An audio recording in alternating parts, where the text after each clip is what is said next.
Hey guys, welcome to this week's virtual worship gathering.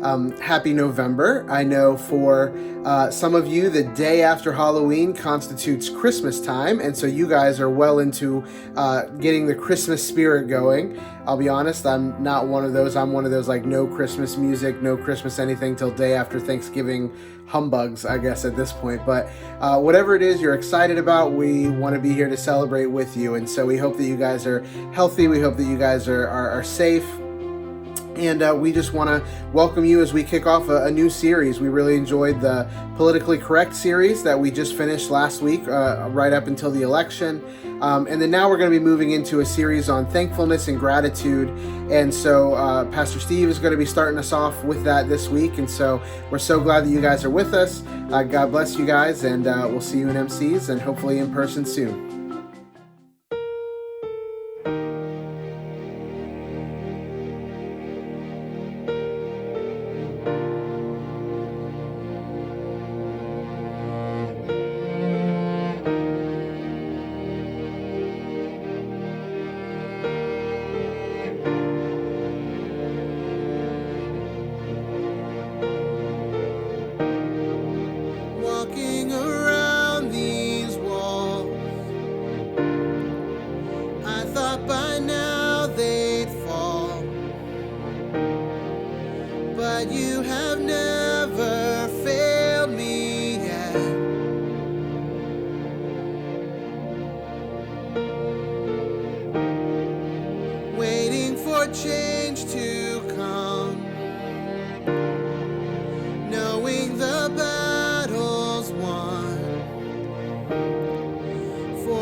is your faithfulness, faithfulness.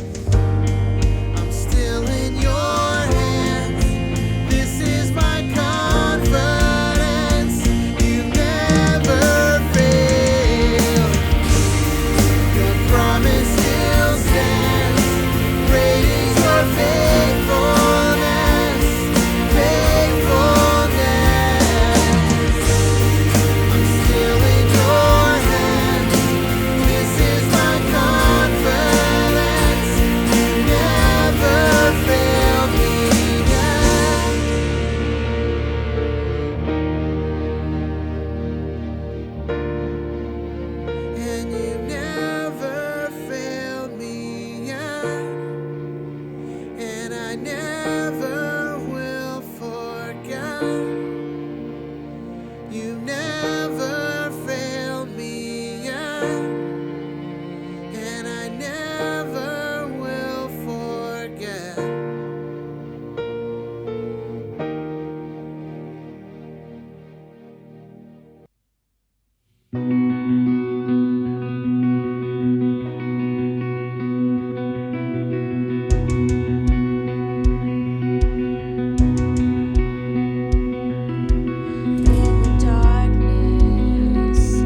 Hey guys, it's great to be with you again.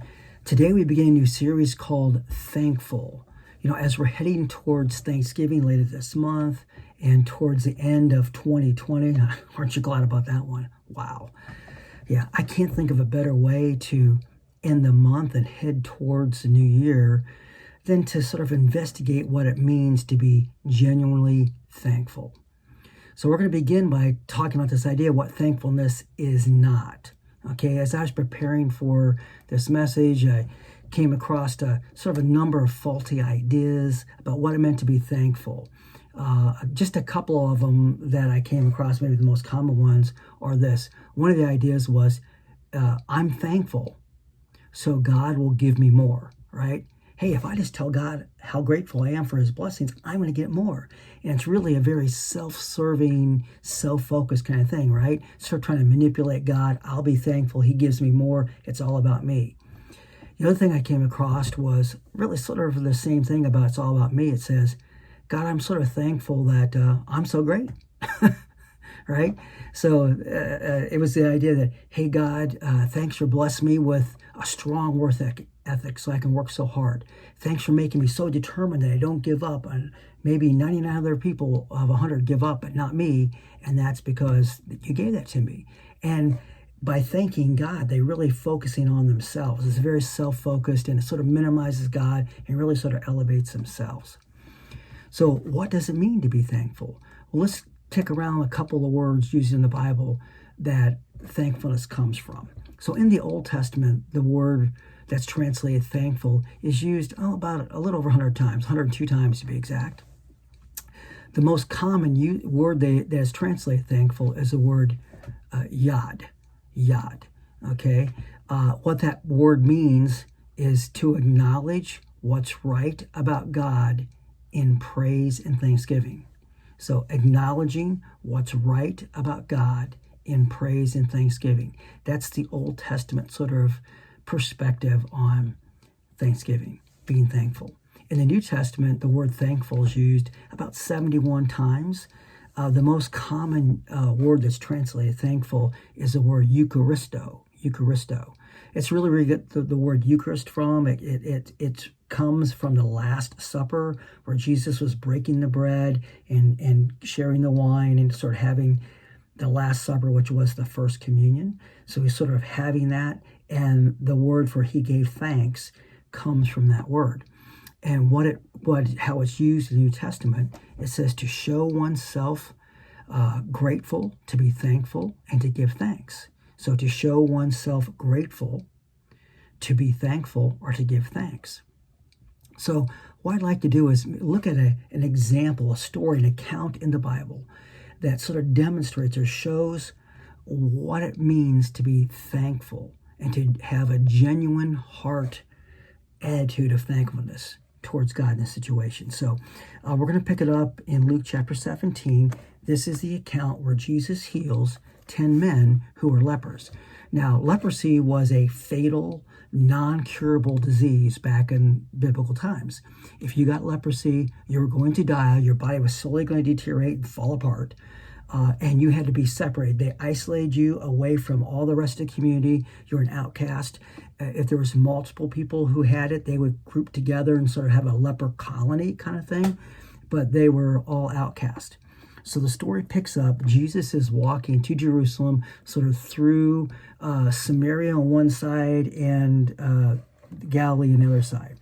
So I'm going to pick it up in verse 11. It says this: Now, on his way to Jerusalem, Jesus traveled along the border between Samaria and Galilee. As he was going into a village, 10 men who had leprosy met him.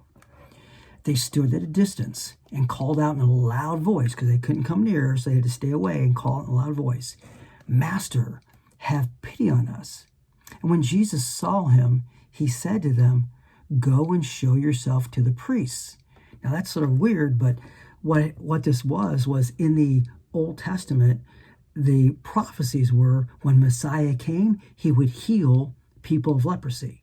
Problem is, that had never happened in the Jewish community up to this point. So when Jesus sent them to the temple, when he sent them to go show themselves to the priest, this was to be a sign that Messiah had shown up. So it was pretty amazing what he was asking them to do, because they'd never seen this happen before. So as they went, it says they were cleansed. As they were going towards the priest, they were cleansed. Verse 15, one of them, when he saw he was healed, came back, praising God in a loud voice. And he threw himself at Jesus' feet, and he thanked him. And he was a Samaritan. He was the exact person who everyone would have felt would not have come back. Jesus was Jewish. He was a Samaritan.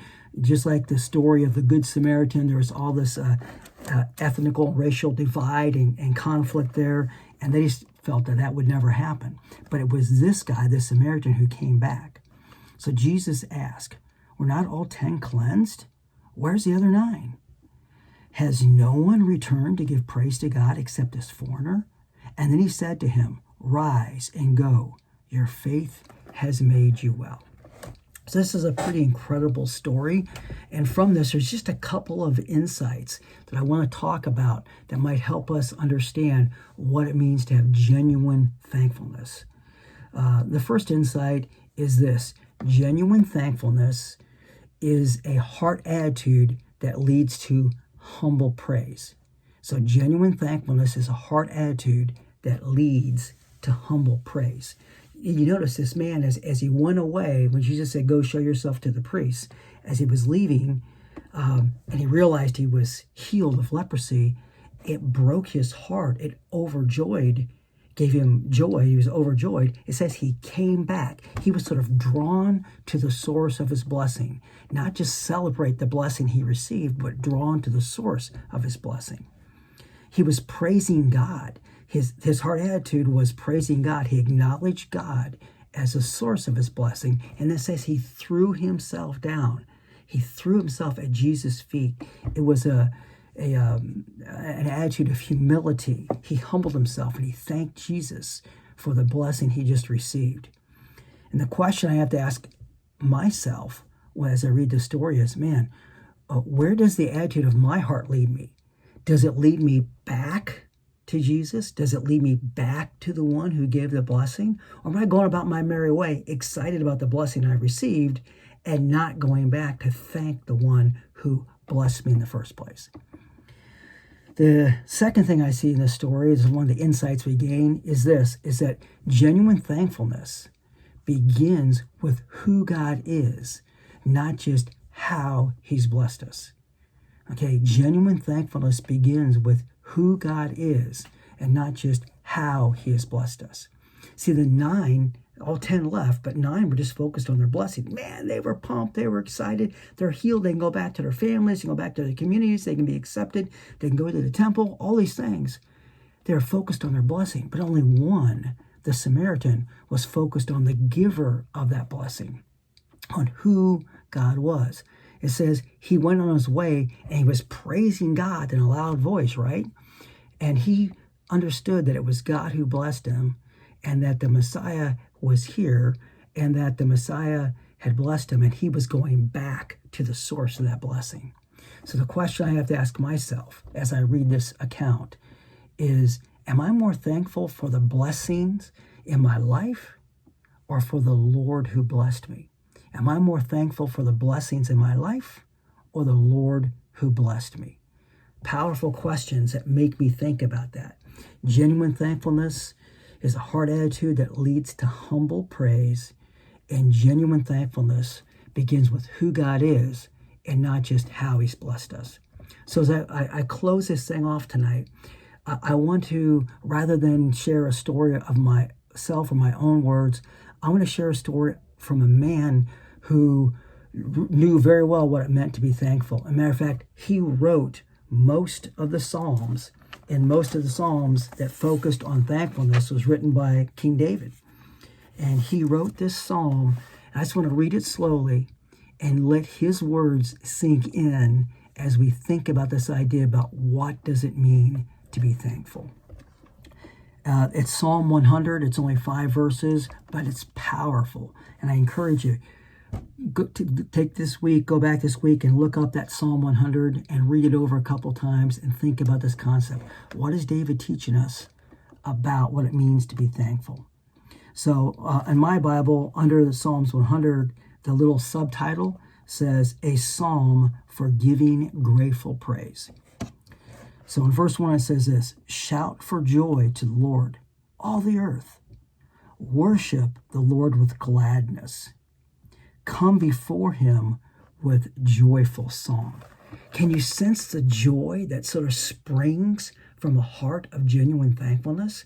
Here's David, and he's talking about this idea of joy and thankfulness. Mentions it a couple times there. It just springs out of his heart. That's genuine thankfulness. It's not manipulation. It's not focused on himself. It springs out of the overflow of his heart. Look at verse 3. It says, know that the Lord is God. It is he who made us. We are his. We are his people, the sheep of his pasture. Can you sort of feel the intimacy there that exists between the Creator and his child, between the shepherd and the sheep? There's this powerful dynamic. As David humbly is thankful to God, he recognizes that he's in a relationship with the Creator God who has blessed him in so many ways. And that sense of intimacy leads him to a humble heart, leads him to a thankful heart, and leads him to the point of understanding that God is a blesser, and he's thankful to the blesser and not just about the blessing. Look at verse 4. Enter his gates with thanksgiving and his courts with praise. Give thanks to him and praise his name. Can you hear the humble praise that flows from his heart? Just like the leper who came back and threw himself at the feet of Jesus in a position of a position of humility. David does the same thing. He recognizes that he's not worthy of the blessings that God freely gives him, and he's very thankful and very humble because of that. And then finally, in verse 5, he says this, for the Lord is good, and his love endures forever. His faithfulness continues through all generations. You can just see the thankfulness that really begins with the character of God. He says, God is good. His love endures forever. His faithfulness continues through all generations. He focuses on who God is and is humbly thankful for his intimate relationship with God, not just the blessings he pours upon himself, or God has poured upon him, rather. So this week, as you meet in your MCs, or as you think through this personally, and I encourage you to take a little time to do that, here's a couple of questions that we want to ask to sort of kick off this discussion. Okay, these questions are designed for the head, heart, and hand, and they walk us through the process. So here's the first one. Go around your MC group, or by yourself if you're not with your group, and express your thankfulness for who God is and how he has blessed you. Go around your MC group or by yourself and express your thankfulness for who God is and how he has blessed you. The second question is this. What is an obstacle in your heart or mind that may hinder you from being genuinely thankful? What is an obstacle in your heart or mind that may hinder you from being genuinely thankful?